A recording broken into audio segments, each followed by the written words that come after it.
আসসালামু আলাইকুম ওয়া রাহমাতুল্লাহ ইন্নাল হামদালিল্লাহ নাহমাদুহু ওয়া নুসাল্লি আলা রাসূলিহিল কারীম আম্মা বা'দ। আসুন আজ আমরা আয়াতুল কুরসির ফজিলত সম্পর্কে ও হাদিসে থাকা ঘটনাগুলি জেনে নিই। আয়াতুল কুরসি এই আয়াতটিকে রাসূলুল্লাহ সাল্লাল্লাহু আলাইহি ওয়াসাল্লাম কোরআনের শ্রেষ্ঠ আয়াত হিসেবে বর্ণনা করেছেন। এই আয়াতটি পড়ার মাধ্যমে আমরা দুর্বৃত্ত শয়তানের অনিষ্ট থেকে রক্ষা পেতে পারি। হযরত আবু উমামা রাদিয়াল্লাহু আনহু থেকে বর্ণিত, আল্লাহর রাসূল সাল্লাল্লাহু আলাইহি ওয়াসাল্লাম বলেছেন, মান ক্বারা আয়াতাল কুরসি ফি দুবুরি কুল্লি সালাতিন মাকতুবাতিন লাম ইয়ামনাহু মিন দুখুলিল জান্নাতি ইল্লা আইয়ামুত। প্রতি ফরজ নামাজের পর যে ব্যক্তি আয়াতুল কুরসি পড়বে তার জান্নাতে যাওয়ার পথে মৃত্যু ছাড়া আর কোনো বাধা থাকবে না। নাসাই হাদিস নং 100। হযরত উবাই ইবনে কাব রাদিয়াল্লাহু তাআলা আনহু থেকে বর্ণিত, তার একটি খেজুর শুকানোর জায়গা ছিল, তাতে খেজুর কমে যেত। এক রাতে তিনি পাহারায় রইলেন। হঠাৎ তিনি কিশোরের মতো এক প্রাণী দেখতে পেলেন। সে তাকে সালাম দিল। তিনি সালামের জবাব দিয়ে জিজ্ঞাসা করলেন, তুমি কোন জাতির, জিন না মানব? সে বলল, জিন। তিনি বললেন, তোমার হাত দাও তো দেখি। সে হাত বাড়িয়ে দিল।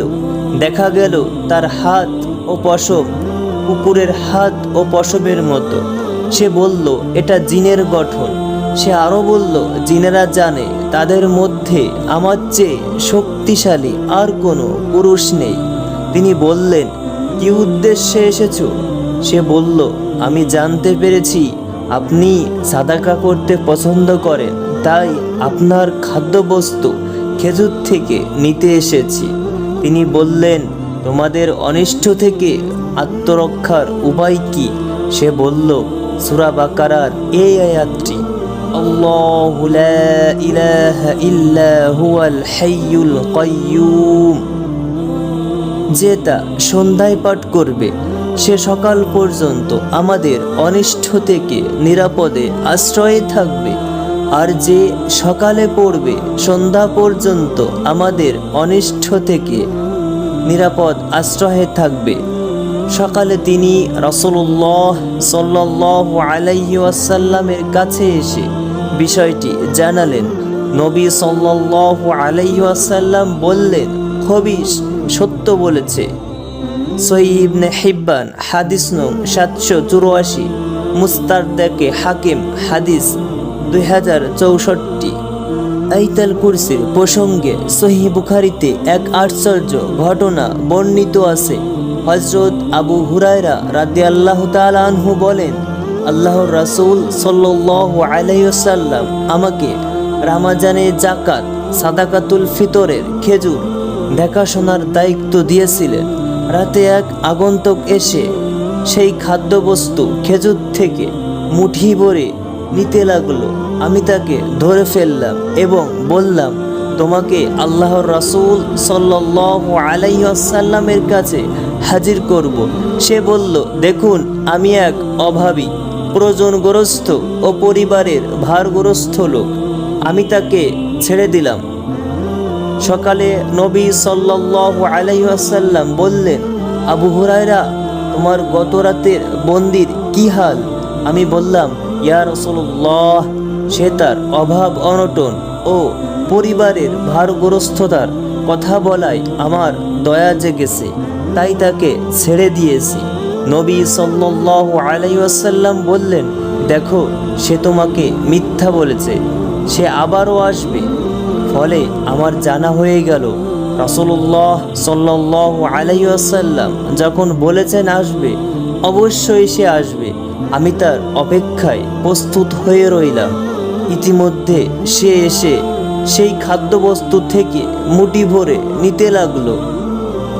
আমি তাকে ধরে বললাম, তোমাকে আল্লাহর রাসূল সাল্লাল্লাহু আলাইহি ওয়াসাল্লামের কাছে হাজির করবই।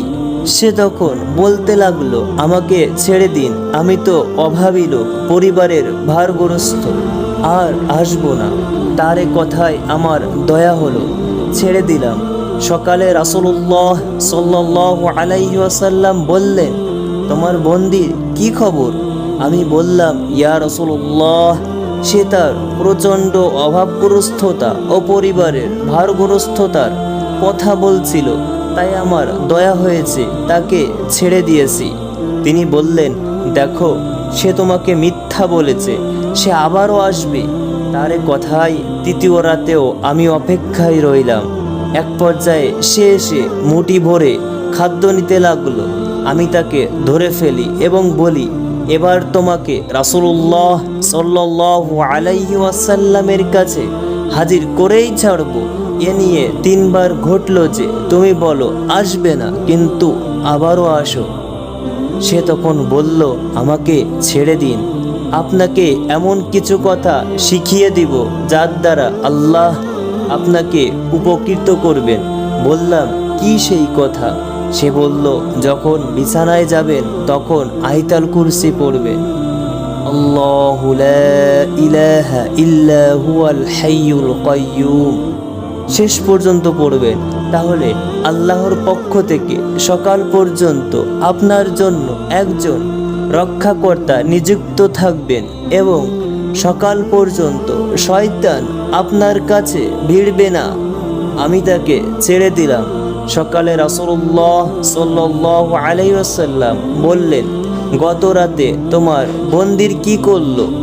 বললাম, ইয়া রাসূলুল্লাহ, সে বলল যে আমাকে এমন কিছু কথা শিখিয়ে দিবে যার দ্বারা আল্লাহ আমাকে উপকৃত করবেন, তাই তাকে ছেড়ে দিয়েছি।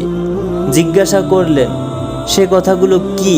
বললাম, সে বলেছে যখন তুমি বিছানায় যাবে তখন আয়াতুল কুরসি শুরু থেকে শেষ পর্যন্ত পাঠ করবে। সে বলল, আল্লাহর পক্ষ থেকে সকাল পর্যন্ত তোমার জন্য এক রক্ষাকর্তা নিযুক্ত থাকবেন, আর সকাল পর্যন্ত কোনো শয়তান তোমার কাছে ভিড়বে না।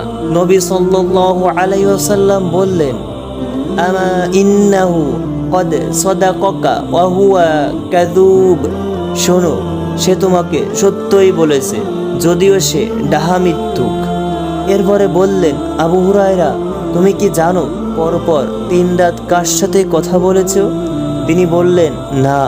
আল্লাহর রাসূল সাল্লাল্লাহু আলাইহি ওয়াসাল্লাম বললেন, যাকা শাইতান, সে ছিল এক শয়তান। সহিহ বুখারী হাদিস নং 2311। আমরা এ পর্যন্ত আয়াতুল কুরসির ফজিলত সংক্রান্ত মোট 3টি হাদিস উল্লেখ করলাম। এই হাদিসগুলো থেকে প্রতিদিন 8 বার এই আয়াত পাঠ করার নির্দেশনা পাওয়া যায়। সকাল সন্ধ্যায় 5 ওয়াক্ত সালাতের পর ও শোয়ার সময় বলার অপেক্ষা রাখে না যে কেউ যদি এই মোবারক আয়াতের অর্থ মর্ম স্মরণ রেখে উপলব্ধির সাথে তা পাঠ করে, তাহলে তা তার জন্য অত্যন্ত বরকতের বিষয় হবে। তাই আসুন আমরা সবাই বেশি বেশি করে আয়াতুল কুরসি পাঠ করি। এতক্ষণ আমাদের সাথে থাকার জন্য অসংখ্য ধন্যবাদ। জাযাকুমুল্লাহ খায়রান। আসসালামু আলাইকুম ওয়া রাহমাতুল্লাহ।